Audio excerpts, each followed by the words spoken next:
Buongiorno a tutti, sono Carla Mucelli, Presidente regionale di AIFI Veneto.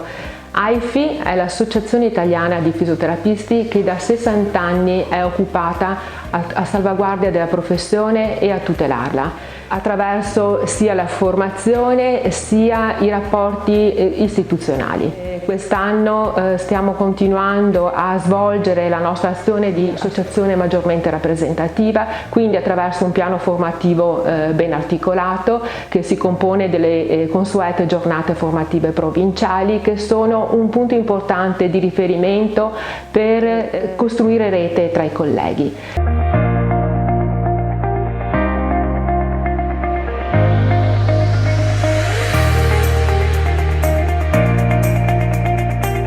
AIFI Veneto come AIFI nazionale è impegnata attraverso i RAMR a fare da supporto tecnico-amministrativo all'ordine attraverso il processo delle iscrizioni. Ricordo inoltre che il consueto congresso regionale di AIFI Veneto quest'anno sarà ad ottobre in collaborazione con la SIF.